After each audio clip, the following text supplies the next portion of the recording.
नमस्कार दोस्तों, मैं हूं आशीष त्रिवेदी और अभी मैं जिस जगह पे खड़ा हूं आप पीछे देखते हैं कि ये मंगल पांडे की मूर्ति है। ये कदम चौराहा है और मंगल पांडे चौराहा के नाम से भी जाना जाता है।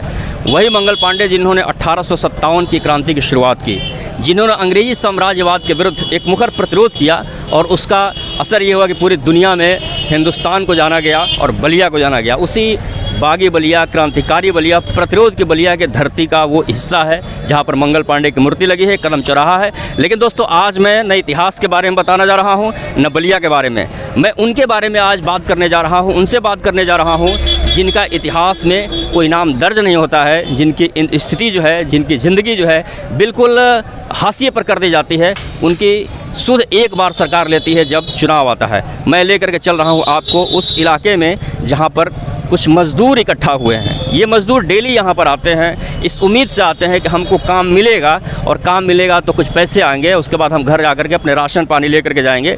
लेकिन वो राशन लेकर के नहीं जा पाते हैं क्योंकि बहुत सारे दिन ऐसे होते हैं जिस दिन फाका होता है, उनको काम नहीं मिल पाता है। आइए हम उनसे उनकी स्थिति जानने की कोशिश करते हैं। मेरे आसपास आप ज़रा देखिए, एक बार मैं चाहूँगा कैमरा आप घुमाइए चारों तरफ। ये देखिए, ये लोग दिहाड़ी मज़दूर हैं।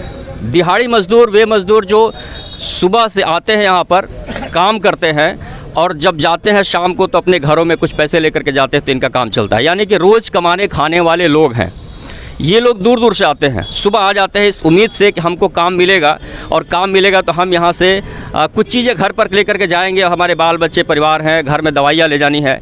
लेकिन कभी कभी ऐसा भी होता है कि सुबह से दोपहर हो जाती है, कोई काम नहीं मिलता है और ये लोग लौट कर घर चले जाते हैं। ये स्थिति हो जाती है। इन लोगों की याद आती है सरकार को उस समय जब चुनाव होता है। चुनाव के टाइम में बहुत सारे वादे किए जाते हैं, लेकिन इनकी जो स्थिति है, इनकी जो दुर्दशा है, वो जहाँ की थी वहीं पर पड़ी हुई है, वर्षों से पड़ी हुई है। आज मैं इनसे बातचीत करने की कोशिश करूँगा, इन लोग जानने की कोशिश करूँ ये लोग कहाँ से आते हैं, कब क्या करते हैं, किस तरीके से करते हैं। क्या नाम है आपका? अखिलेश कुमार गुप्ता। कहाँ से आते हैं आप? जमुआ गोपालपुर से। जमुआ गोपालपुर से। क्या करते हैं आप? मजदूरी करते हैं या मिस्त्री? मजदूरी करते हैं जी। काम मिल जाता है रोज़ आपको? नहीं, रोज़ काम नहीं मिलता है। अच्छा, तो काम जिस दिन काम नहीं मिलता उस दिन कैसे चलता है घर पे? ऐसे बैठे रहते हैं घर पे, कोई काम नहीं हो पाता है, परेशानी होती है। सरकार की तरफ से कोई आपको सुविधा? कोई नहीं सुविधा है। सरकार तो आवास दे रही है, तमाम तरह की तमाम चीज़ें दे रही है। आवास जिसको देना है उसको देती है, सभी को तो देती है, गरीब आदमी को नहीं मिल पाता है कभी भी। और अभी तो फ्री में अनाज भी मिल रहा है आप लोगों को? अनाज मिलता है, तो अनाज से सिर्फ दवाई तो नहीं मिलेगी। अनाज से बीमार पड़ जाते हैं, खाने पीने के लिए उसके साथ में कुछ चाहिए कि नहीं चाहिए? मसाला चाहिए, नून चाहिए, तेल चाहिए, ये सब चाहिए ना। अब सिर्फ गेहूं और चावल से पेट भर जाएगा किसी? ये आप देखिए, ये आप कह रहे हैं कि हम जब आते हैं काम नहीं मिलता है तो उस दिन फाका रह जाता है, उस दिन बड़ी परेशानी होती है। और सरकार की तरफ से 5 किलो अगर गेहूं और चावल मिल रहा है तो उससे काम नहीं चलने वाला है, क्योंकि बहुत सारी चीज़ें हैं, कपड़ा है, दवाइयाँ हैं, घर है, परिवार है, समाज है, बहुत सारी चीज़ें हैं जिससे व्यवस्था नहीं हो पाती है। कहाँ से आते हैं आप? हम आते हैं शंकरपुर से। शंकरपुर से। अच्छा, कितने दिन से काम कर रहे हैं यहाँ पे? अब मैं तो आ जाया हूँ। आज ही आए हैं? इसके पहले कहाँ थे? मैं दिल्ली था। दिल्ली थे? तो दिल्ली में ये लॉकडाउन की वजह से आए हैं आप? हाँ, सिलाई करता हूँ ना, तो लॉकडाउन की वजह से आया हूँ। ये सिलाई करते थे दिल्ली में, लेकिन लॉकडाउन की वजह से ये बलिया आ गए हैं और यहाँ पर आकर के मजदूरी करते हैं अब। हाँ, क्या नाम है आपका? हमारे भोला यादव नाम है। भोला यादव। कहाँ घर आपका? कदम चौराहा, मिस्र नवरी। अच्छा, मजदूरी करते हैं आप? जी। अच्छा, तो ये आप जब रोज़ आते हैं तो रोज़ काम मिल जाता है आपको? नहीं मिलता है, काम नहीं मिल पाता। घर परिवार का कैसे चलता है जैसे काम नहीं मिलता? बच्चे बीमार है, पैसा नहीं है कि हम दवा करें। और आगे बोलिए। अब गवर्नमेंट आवास दे रही है, अनाज दे रही है, क्या हमारे पेट नहीं भरेगा तो क्या घर लेकर मैं क्या करूँगा ये बताइए। अनाज मिल रहा है, अनाज को बेचकर दवा कराएं कि उसको खाकर दवा कराएं? अच्छा, जिस तरीके से महंगाई बढ़ी हुई है, आपकी मजदूरी कितनी है? हमारे मजदूरी तो आज 400 है, 500 है, कहीं 300 मिल जाता है, कोई रेट तो है। ये देखिए कि काम की वजह से जहाँ जिस तरीके से काम मिलता है उस हिसाब से पैसा मिल जाता है कभी कभी, और कभी कभी वो भी नहीं मिल पाता है, वो भी नहीं मिल पाता है। महंगाई जो बढ़ी है इधर बीच, उसका क्या असर पड़ा है? बहुत असर पड़ा है। हम लोग तो खैला भी न मर जाएंगे। यही तरह मोदी जी गरीबी भगा देंगे, सब मर ही जाएगा तो गरीबी भाग ही जाएगा और क्या दिक्कत नहीं। लेकिन ये जो हमारे मजदूर भाई हैं जिनके बदौलत आपकी बड़ी बड़ी बिल्डिंगें बनती हैं, जिनके बदौलत आपकी सड़कें बनती हैं, जिनके बदौलत फैक्ट्रियों का चक्का चलता है, जिनके बदौलत ये पूरी दुनिया चलती है, उनकी स्थिति क्या है आप समझ सकते हैं। आपका नाम क्या है? लालजी गुप्ता, कहाँ से आते हैं? नीरीपुर से। नीरपुर से जी। कैसे आते हैं आप? साइकिल से आते हैं। साइकिल से। नीरपुर यहाँ से लगभग 15 किलोमीटर है। 15 किलोमीटर साइकिल से आते हैं। जिस दिन काम नहीं मिलता है नमक पानी पी के रात के जाते हैं। नमक पानी पी करके घर पे रहते हैं। हाँ। घर पे और भी लोग हैं? परिवार हैं, बच्चा हैं, सब यही तो हम काम करते हैं। सतुआ खाकर भी बयान करते हैं। आप सुन सकते हैं, आप समझ सकते हैं इनके जो दर्द है। वो कोई भी पार्टी हो, चुनाव के टाइम में ये लोग वादे करते हैं कि हम मजदूरों के लिए ये करेंगे, किसानों के लिए ये करेंगे, लेकिन जिनके बदौलत ये सारी चीज़ें चल रही है उनकी स्थिति क्या है आप उन्हीं के ज़बानी ये सुन सकते हैं आप कि क्या स्थिति है उनकी। हाँ, क्या नाम है आपका? भोला नागपुर से आए हैं। हाँ। और नागपुर में हमारा फैक्ट्री बंद हो गया। मोदी जी का ऐलान हुआ भाग जाओ यहाँ से, फैक्ट्री तुम लोग का काम नहीं होगा। तो हम लोग बोले पैसा दे दीजिए हम लोग का फैक्ट्री वाले से। बोला पैसा नहीं है, पाछे मिलेगा, अभी तुम लोग जाओ यहाँ से।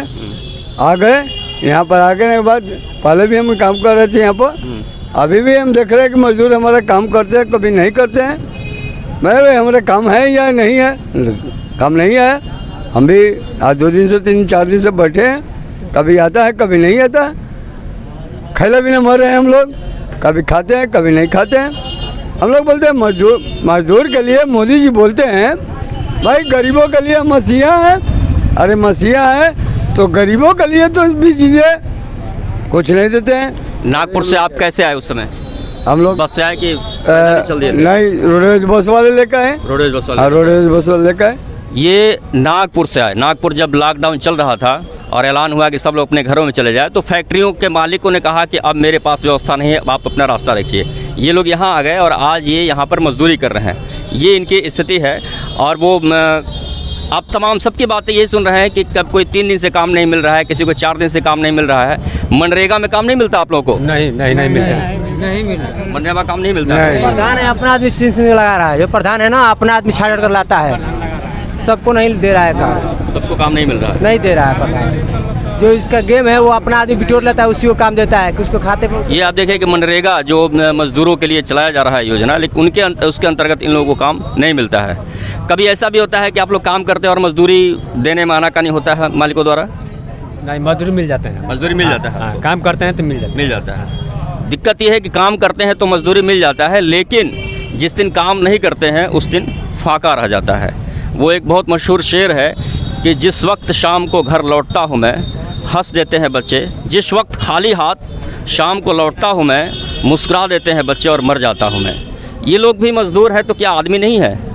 इनके भी सपने हैं, इनकी भी संवेदनाएं हैं। ये लोग भी सोचते हैं कि जब हम घर जाएँ तो 5 रुपये की टॉफ़ी लेकर के जाएँ अपने बच्चों के लिए, घर में दवाइयाँ लेकर के जाए, लेकिन ये लोग नहीं लेकर के जा पाते हैं। और उस समय इनकी स्थिति क्या हो सकती है, अगर आप थोड़ा सा भी संवेदनशील हैं तो आप इस चीज़ को समझ सकते हैं। दोस्तों, इस वीडियो को बनाने के पीछे हमारा मकसद यही है कि ये जो मज़दूर हैं जिनको काम नहीं मिल पाता है, जो कभी कभी भुखमरी के भी शिकार हो जाते हैं, भुखमरी की नौबत आ जाती है इनके सामने, तो इनकी स्थिति को कौन सुनेगा, कौन समझेगा? आखिर जिसको इन लोगों ने वोट दिया, आप लोगों ने वोट दिया है ना? हाँ सर, दिए हैं। सबने वोट दिया। सबने वोट दिया है तो सबकी उम्मीदें भी हैं कि हम जिसको वोट देते हैं उसी से तो मांग करते हैं। जिस सरकार जो सरकार उसी से तो मांग करते हैं। तो ऐसा है। आपका नाम क्या है? हाँ, नाम क्या है आपका? सुरेश यादव। सुरेश यादव। कहाँ से आते हैं? वो शिवाल मठिया गोपाल नगर क्लब से। शिवाल मठिया कितना दूर है यहाँ से? यहाँ से दिन भर का रास्ता है। दिन भर का रास्ता है। आप रहते कहाँ हैं? आप यहीं रहते हैं कि वहीं से आते हैं? ये बलिया रहते हैं। बलिया रहते हैं आप? अच्छा, क्या मिस्त्री हैं आप? हाँ। राजमिस्त्री? हाँ। तो राजमिस्त्री वालों को पैसा तो ज़्यादा मिलता है आप लोगों को? 500। तो काम मिल जाता है डेली आपको? कहाँ मिलता है, काम नहीं मिल पाता ना। कितने देर इंतजार करते हैं यहाँ पे आप लोग? 9 बजे तक। 9 बजे तक, और उसके बाद चले जाते हैं? उसके बाद स्थिति खत्म, काम खत्म यहाँ का? यहाँ का काम खत्म हो गया। 9 बजे तक 10 बजे तक लोग इंतजार करते हैं। दोस्तों, इस समय मैं चित्तू पांडे चौराहे पर हूँ। वही चित्तू पांडे जो सन 1942 की क्रांति के अगुआ रहे। सन 42 की क्रांति हुई, जिसमें सबसे पहले बलिया आज़ाद हुआ और उस क्रांति के सूत्रपात बने चित्तू पांडे। उसी चौराहे पर मैं खड़ा हूँ और हमारे पास ये लोग जो है मजदूर हैं, मिस्त्री हैं। ये लोग रोज़ आते हैं यहाँ पर, सैकड़ों की संख्या में यहाँ पर आते हैं, दूर दूर से आते हैं। कोई साइकिल से आता है, कोई पैदल आता है, कोई अलग अलग साधनों से लोग आते हैं। इस उम्मीद से आते हैं कि आज हमको काम मिलेगा, और काम मिलेगा तो हम जब घर जाएंगे तो राशन लेकर के जाएंगे, बच्चों की दवाइयाँ लेकर के जाएंगे, बूढ़े माँ बाप की दवाइयाँ लेकर के जाएंगे। लेकिन स्थिति क्या है इनकी, इनसे हम बातचीत करने की कोशिश करते हैं। आपका नाम क्या है? संतोष गिरी। संतोष गिरी। कहाँ से आते हैं? बलिया से। बलिया से। बलिया में कहाँ घर है? नगरी। नगरी। नगरी कितना दूर है यहाँ से? 5 किलो। 5 किलोमीटर। कैसे आते हैं? साइकिल से? साइकिल से, पैदल भी। साइकिल से और पैदल भी आते हैं। अच्छा, कितने देर से करते हैं मजदूरी आप? अरे 4 साल हो गया। 4 साल हो गया। अच्छा, तो रोज काम मिल जाता है आपको? नहीं मिलता है। नहीं मिलता। जिस दिन काम नहीं मिलता उस दिन कैसे चलता है? जिस दिन काम नहीं मिलता है उस दिन घर परिवार का खर्चा कैसे चलता है? वो सही, अब रुका सुखा सोचना पड़ता है, और क्या। क्या है? मुन्ना। मुन्ना। कहाँ से आते हैं? एक मिनट। जगदीशपुर से। हाँ? जगदीशपुर। जगदीशपुर से। काम मिलता है आपको डेली? नहीं, काम नहीं मिलता है। नहीं मिलता। अच्छा, एक मिनट, सबसे बात करेंगे अभी, सबसे बात करेंगे। 1 मिनट रुकिए, सबसे बात करेंगे। जब काम नहीं मिलता तो घर का काम कैसे चलता है? रुके सोचना पड़ता है। क्या नाम है आपका? लालन। ललन। कहाँ से आते हैं? 5 दी कचहरी से। अच्छा, महंगाई बढ़ी है तो उस हिसाब से मजदूरी बढ़ी है कि नहीं बढ़ी है? मजदूरी नहीं बढ़ा है। कितना मजदूरी मिलता है आपको? मजदूरी 350 रुपया 300 मिल रहा है, और क्या मिल रहा है? 350। ये मजदूरी कितने दिन से है? मजदूरी ये करीब 3-4 साल हो गया। 3-4 साल से इतना ही दाम, 300-350 रुपया मिलता है आपको दिन भर काम करने का। लेकिन 3-3.5 साल में जो महंगाई बढ़ी है, दुगने तिगुने स्तर पे, चौगुने स्तर पर बढ़ी है। आपका सरसों तेल 200 रुपये किलो आसपास हो गया है। तो इन लोगों का खर्च कैसे चलता है, पूरी ज़िंदगी इनकी कैसे चलती है, सोचने वाली बात है। कभी कभी काम मिलता है, कभी नहीं मिलता है। काम नहीं मिलता है कभी। अब एक दिन करिए तो 5 दिन बैठिए, खाने बगैर यहाँ कैसे कर्जा लीजिए, नहीं तो उधार खाइए। कर्जा लेकर उधार खाना पड़ता है, और क्या, यही सब खाना पड़ता है। ये है। भर पेट खाना, आधा पेट लोग खाते हैं सब। क्या किया जाए, लेबर यही है, गुजारा कोई नहीं, कोई आधार नहीं है। ये स्थिति है आप लोग की। और कोई है? आपका नाम? मुखलाल। कहाँ से आते हैं? मैरिटा से। मैरिटार से। साइकिल से कि पैदल? साइकिल से। साइकिल से। अच्छा, घर पे कौन कौन है? और हमारा बीवी है, बच्चा है। ये बच्चा। काम नहीं मिलता है तो कैसे काम चलता है घर का? ऐसे जो फ्री का मिलता है वो खाकर सो जाते हैं। ये इनकी भावनाएं आप देखिए, इमोशनल हो जाते हैं लोग अपनी बात कहते कहते। समस्या ये है कि समस्या ये है कि जब चुनाव आता है तो चाहे पक्ष की पार्टी हो या विपक्ष की पार्टी हो, सबसे ज़्यादा वादे अगर किए जाते हैं तो मज़दूरों के लिए किए जाते हैं कि मज़दूरों की समस्या ये है, मज़दूरों के लिए हम ये करेंगे, मज़दूरों के लिए वो करेंगे। लेकिन आज ये मज़दूर जो अभी यहाँ पर आप देख रहे हैं, इन सारे लोगों का कहना है कि रोज़ काम नहीं मिलता है, और जिस दिन काम नहीं मिलता है उस दिन फाका होता है, और ये मायूस होकर घर जाते हैं। घर पे बीवी बच्चे सब उम्मीद रहना पड़ता है, भूखे भी रहना पड़ता है। ये कोई गलत थोड़ी है। रहना पड़ता है, बच्चा सो जाता है। कितनी बड़ी विडंबना है कि आज़ादी के 70 साल बाद जब हिंदुस्तान का आदमी कहता है कि हमको भूखे सोना पड़ता है। ये मैं नहीं कह रहा हूँ, ये लोग कह रहे हैं जो काम के लिए सारे लोग कह रहे हैं। हम भी लोग कह रहे हैं। इतनी बड़ी विडंबना है दोस्तों। ये इस वीडियो को बनाने के पीछे, इनसे बातचीत करने के पीछे जो हमारा मकसद है कि ये बात वहाँ तक पहुँचे जो लोग सिर्फ वादे करते हैं और इनके लिए आज तक कोई काम नहीं हुआ है।